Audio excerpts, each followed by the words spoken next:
I've said this about approximately half of the round one series in the NBA, but in all seriousness, the Nuggets and Clippers might just be the best series out right now. The level of basketball is just so utterly high from, primarily Jokic and Leonard and then Harden as well, but there's great contributions coming in from lots of guys. And this really goes to show you that, people were right in thinking that this is a series better than just a round one series like this. A lot of years could be the conference finals. And with that said, I will say that I did lean Denver initially going into the series. I was probably at like, I don't know, 58%, let's say, behind them. But yeah, this has really, changed things up for me through 2 games, and it's just hard to follow because there's so many intricacies involved, be it, things going well for the Clippers that make me think that, they're even better than I realized because I didn't think they were in an insignificant team by any stretch. Anytime you have Leonard, you know, performing at a high level, which you always do hope that, he can just remain healthy because him in the playoffs is just a completely different animal. We always talk about playoff Jimmy, but playoff Kawhi is, you know, an even higher form than that. The only thing is we just don't see it often because he's unfortunately hurt. But yeah, Kawhi I think has the better, baseline of play than Butler, and he takes it up even to a higher level than Butler does in the playoffs. That's neither here nor there. That's just, to point out just how great Leonard is, though. And that's been on full display this series.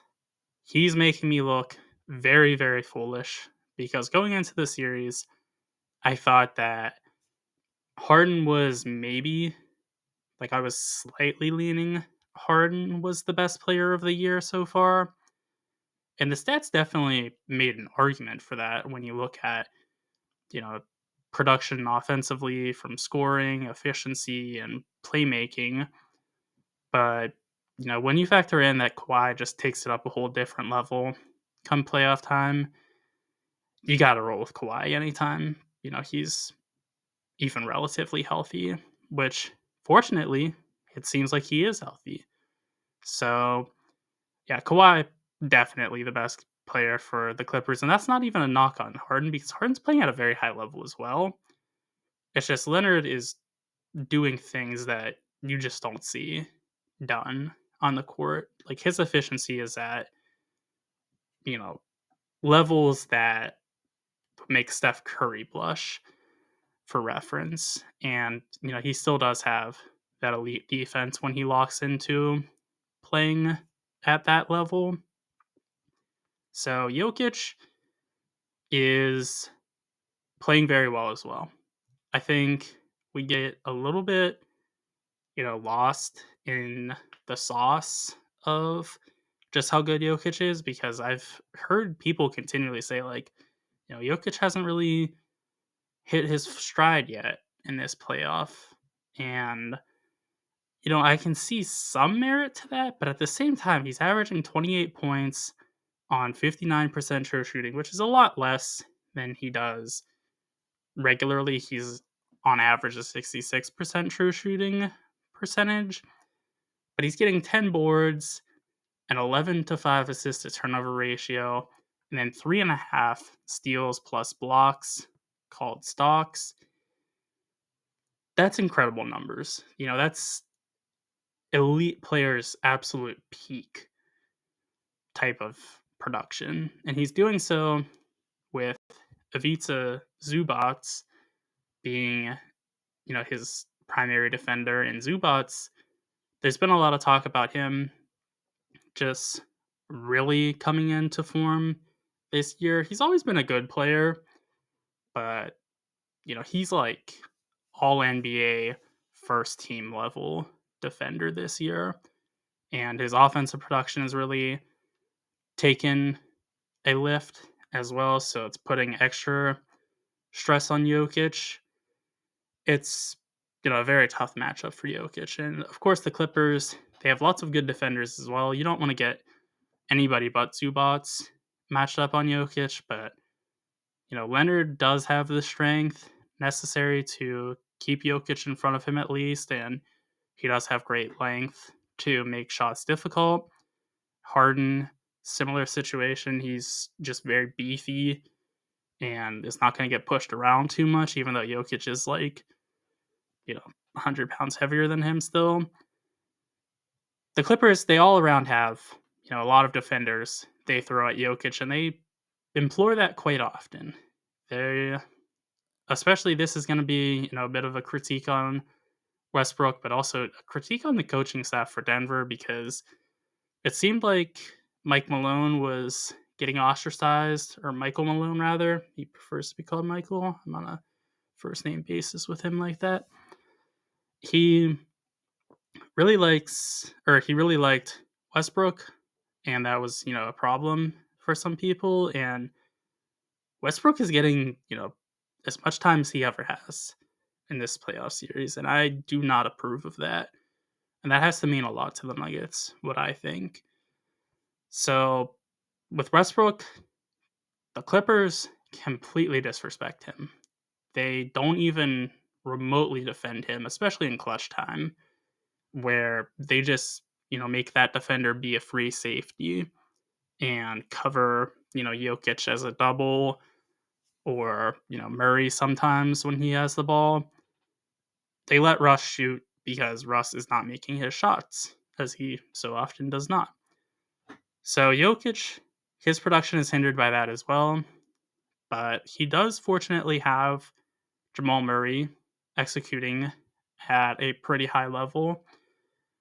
Harden, I will mention first, as the sort of more direct comparison to Jokic. It's very odd. They, have a great center, but like Harden is, I think, closest to what Jokic is as a player compared to Zubats. Harden averaging 25 points on 60% true shooting, a 9-3 assist to turnover ratio. That's excellent. He is really a driving force for this offense.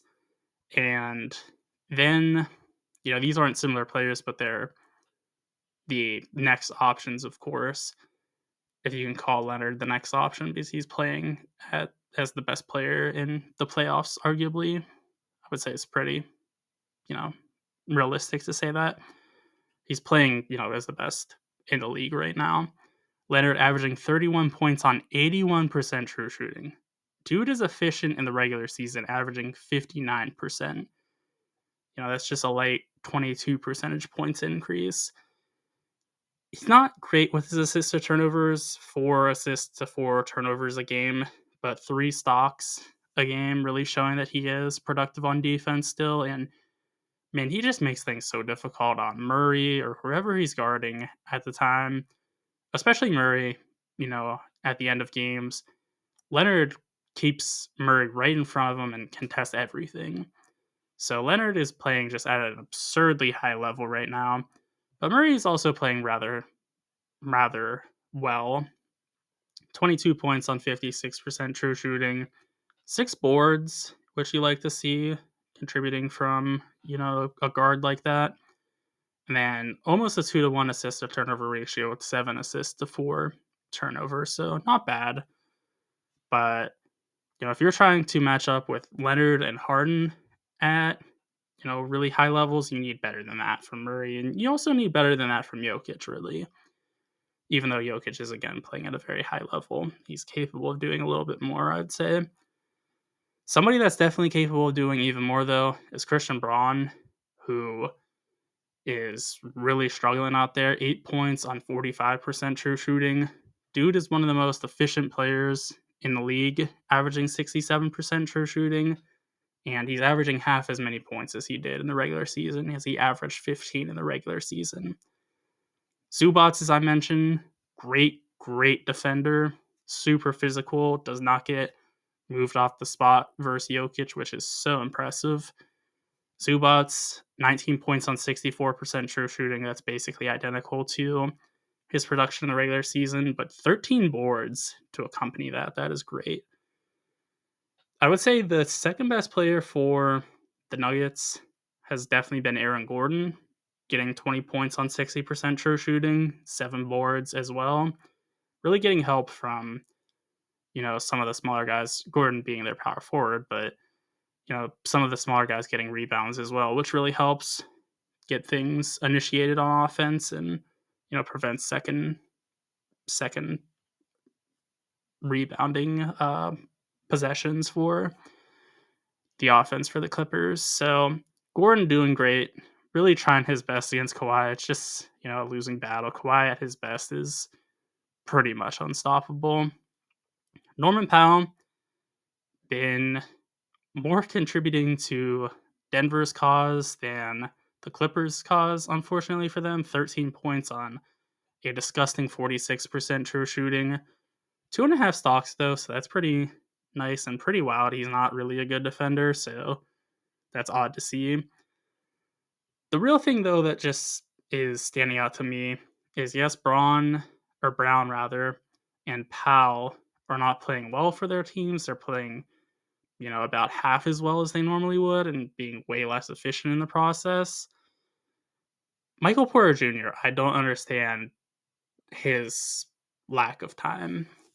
I fully understand he's not a good defender, and, if Kawhi catches him, that's just an automatic 2 to 4 points, let's say, because Kawhi is gonna, do whatever he wants with him and just, get the exact shot he wants, because Porter is not a good defender at all. But he at least has some length to, make shots a little more difficult. Westbrook, not really a good defender either, but is just a lot smaller. And Westbrook, on, just the totality of what he's bringing to the table, Porter Jr., averaging 9 points on 57% true shooting. He's getting 10 rebounds as well. That helps a great deal. Westbrook, averaging, 6 more points, getting 15, but doing so on 10 percentage points less efficiency. And again, he's hindering the offense as a whole because teams are just doubling whoever is guarding, allegedly, Westbrook and making it more difficult for Murray and Gordon and, of course, Jokic, as I mentioned before. At least with Porter Jr., you can space the court out a bit and not have Jokic and Murray, etc., getting doubled. So I think this is really questionable to have Russ getting this amount of time. Yes, he did make a shot, down the line in clutch time. I think it was a game 1. I'm drawing a blank now on which game it was. I guarantee you it was game 1 or game 2, since we've only played those so far. But either way, he, did make a shot, but he was so bad down, the stretch that I don't really care that he made one completely uncontested shot. That efficiency is brutal, especially because, again, he's not being respected at all on offense. So I don't like Russ being out there. I do realize that Denver doesn't really have this prolific bench, but I just think Porter Jr. supplies more value than Russ does. And that makes it very difficult for me to navigate who I'm leaning towards. I still think I'm going to ride with the Nuggets because I think there is more meat on the bone of Jokic playing at a higher level than there is for Leonard or Harden. I think we've seen just about the best that they're capable of, which isn't, again, a knock at Leonard or Harden. They're just playing at super, super high levels right now. And Jokic is playing at a very high level, but we've seen him play at even higher levels. So I think I'm going to keep my Nuggets prediction, but this has become murkier. Like I said initially, I was at like 58%, let's say, for the Nuggets. Now I'm at like, 54%. It's really shrinking. So this is a great series, though. Be sure to keep, you know, watching it and stay locked in. Stay tuned for more updates on the series. Those are my thoughts on the Nuggets versus Clippers. I think this is going 7. At the very least, it's going 6. Be sure to let me know what your thoughts are in the comment section, and also be sure to like and subscribe for more basketball content.